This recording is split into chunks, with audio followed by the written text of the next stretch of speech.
خالید ڕەشید ئەو هونەرمەندەی گۆرانی کوردی بە جیهان ناسان.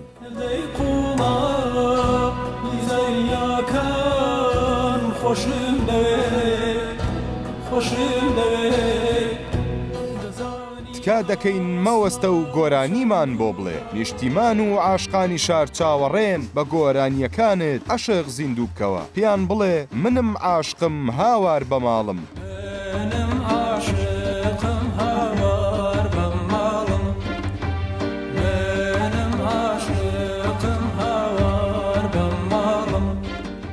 کە هەستت کرد دڵدارێک کەوتووە و خەریکە بێداری دەیگەوزێنێ، تۆ وەرە و بە سەداکەت بووکی ئێوارەی بۆ بڵێ و پێی بڵێ شەوجەی شەعرێ بۆ ڕادەخەم، تریفەی مانگت پیادەدەم.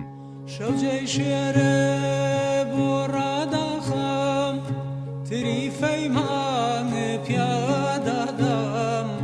شەوجەی شێرێ بۆ ڕادەخەم، تریفەی مانگ پیادەدەم.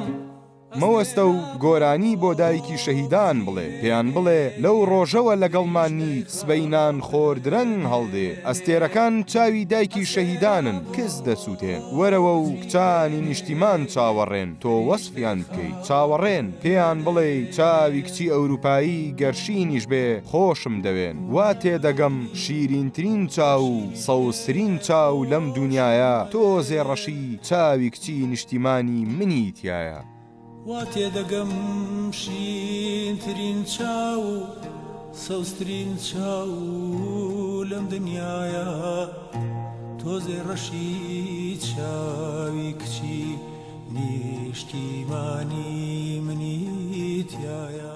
نووسەر و هونەرمەند خالید ڕەشید لە خانەوادەیەکی نیشتیمان پەروەر لە ساڵی 1962 لە شاری سلێمانی لەدایک بووە. ساڵی 1970 کوردستانی جێهێشتووە و کۆچی کردووە بۆ وڵاتی سوید و ئێستاشی لەگەڵدابێ لەوێ نیشتەجێ. هونەرمەند دەرچووی پەیمانگای باڵای هونەرە لە ڤێسترباری سوید، دەرچووی بەشی شوێنەوارناسیە لە زانکۆی ستۆکۆڵم لە سوید. ساڵی 1990 لە بواری میوزیکدا لە ڕووسیا دەستی بە خوێندن کردووەتەوە و دکتۆرنامەکەی لەسەر کلتور و شوێنەواری کوردستان بووە لە زانکۆی سانکتی پێرتەربورگ لە ڕووسیا و چەندین گۆرانی فۆلکلۆری کوردیشی لەوێ تۆمار کردووە.